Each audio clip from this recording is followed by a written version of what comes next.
Everyone on the internet seems to think they can build a Jetson ONE for the price of a used Honda Civic. It's just a big drone, they say. $5,000 tops. Today we're going to call that bluff. In this video, we'll break down the major components of a Jetson ONE type aircraft and explore the cost of each piece one step at a time. By the end, you'll have a much clearer idea of what it actually takes to build something like this, so make sure to watch this till the end. At first glance, the Jetson ONE and many of its copies might look deceptively simple, but a huge amount of engineering has gone into developing machines like this. The good news is that today there are far more off-the-shelf components available than there were a few years ago. Many manufacturers now produce parts suitable for heavy-lift drones, and some components can even be found through advanced hobby suppliers. So let's start by looking at the major parts that make up an aircraft like the Jetson ONE. First, there's the airframe. Second, the motors. Attached to them are two-bladed propellers. Then there's a pilot seat, the joystick controls, and several systems working behind the scenes, namely the motor controller, the battery pack, and the aircraft control system, or in simpler terms, the flight computer. Let's begin with the frame. The Jetson ONE introduced a simple roll cage style structure that has since been copied by many others. It is structurally strong, resistant to vibration, and most importantly, lightweight. The roll cage design also offers some level of protection to the pilot, which is an advantage compared to designs like the Xpeng X1 Voyager. The airframe can be made either from aluminum tubing or carbon fiber composites. Aluminum tubes can be welded together while composite frames must be bonded. If we consider aluminum construction, the raw 6061 T6 aluminum tubing alone might cost around $700.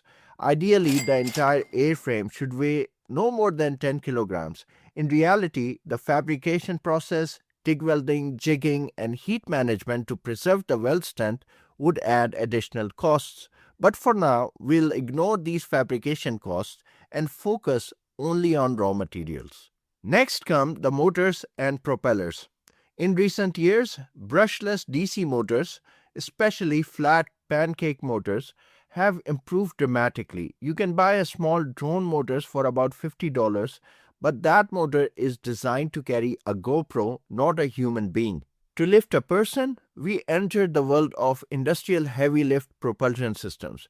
These are not hobby components, they are closer to aerospace hardware. They're designed to be lightweight, efficient, and capable of producing enormous thrust. Cooling also becomes a serious challenge at this scale. Motors must be designed to minimize internal heat generation and often incorporate passive or active cooling strategies. Motors, propellers, and motor controllers are sometimes sold as integrated packages, but they can also be purchased separately. A high-quality heavy-lift motor typically costs around $1,000 per unit and can be as high as $5,000 per unit. And since Jetson ONE style aircraft uses 8 motors, that alone adds up quickly. One way to choose a motor is by determining the required thrust, which depends upon the total aircraft weight. For example, if we design a Jetson ONE style vehicle with a maximum takeoff weight of around 200 kilograms, we might assume 85 kilograms for the pilot, leaving 115 kilograms for the empty aircraft. However, aircraft are not designed with thrust equal to weight.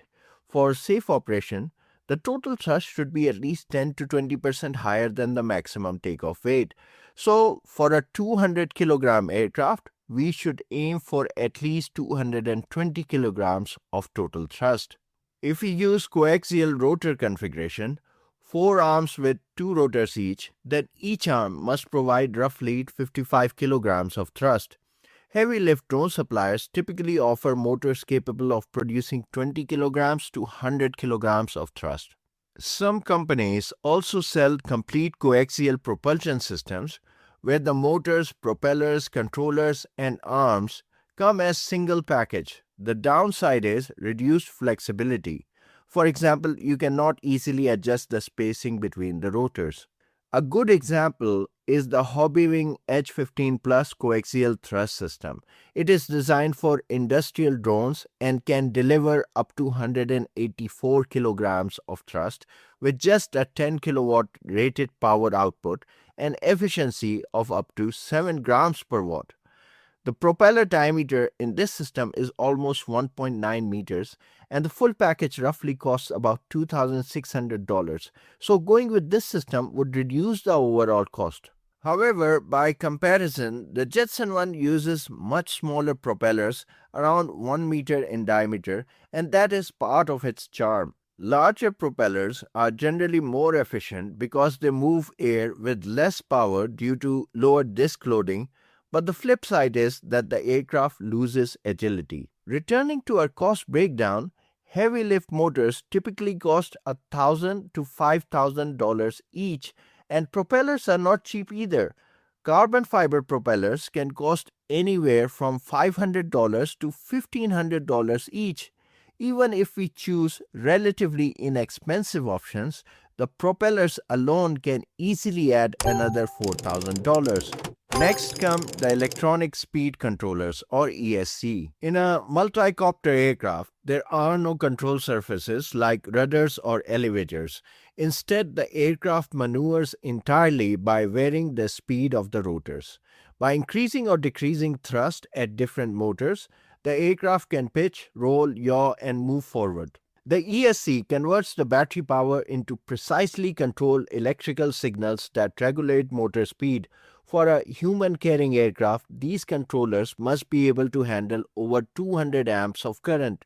High-quality ESC basically cost anywhere between $200 and $1,000 each. The better ones run cooler, operate more efficiently, and have stronger environmental protection ratings. And now we come to the biggest component of all, the batteries. These aircraft require batteries capable of delivering extremely high discharge power. The Jetson One, for example, uses an average power of around 45 kilowatts during flight, with higher bursts required during takeoff and climb. Using larger propellers can reduce power consumption somewhat because larger rotors are more efficient. However, propeller size is limited by practical design constraints. Battery performance is also tied closely to weight and discharge rate. Ideally, you want the power draw to remain below 1 kilowatt per kilogram of battery. Otherwise, battery runs hotter and becomes less efficient. This behavior is related to the Peugeot effect, where higher discharge rates reduce the usable energy capacity. The Jetson One uses a battery pack weighing roughly 60 kilograms. If we assume a similar pack with a capacity of about 12 to 14 kilowatt hours, we can estimate the cost. Higher energy lithium-ion battery packs cost around $150 per kilowatt hour when bought in large quantities. For a one-off build, the price can easily double.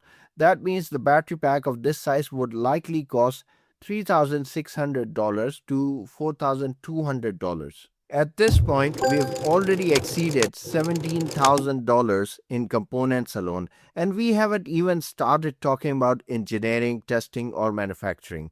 There are still additional systems to consider. The pilot needs a seat and a 4-axis joystick to control altitude and direction. An aviation-grade joystick alone can cost around $1,000. Then there is the flight controller, which acts as the brain of the aircraft. The hardware itself might only cost 100 to 500, but the hardware is just a body. The software is the soul. Remember that if a $200 ESC or a flight controller miscalculates a signal, you're not just crashing a camera drone, you're falling out of the sky. And this is where the difference between hobby-grade and aviation-grade systems becomes critically important. Integrating the flight controller with the pilot control and the motor controllers requires extensive engineering and testing. Fail-safe systems must be added, and the control algorithms must be carefully tuned to prevent dangerous instabilities like the aircraft suddenly flipping over. All of this takes time, expertise, and repeated testing. So yes, building something that looks like a Jetson One might appear simple at first glance. Hobby components can create the illusion that it's cheap to build. But once you start using reliable aviation grade hardware, and once you account for engineering, safety systems, and testing, the costs rise very quickly. That hidden engineering effort is something many people underestimate. Whether all of this fully justifies the price of Jetson One, which is 128,000 US dollars, is another debate entirely. But hopefully, this breakdown gives you a clearer picture of what's really involved. And with that, we have reached the end of the video. If you learned something from it, then please do give it a thumbs up. Thank you for watching.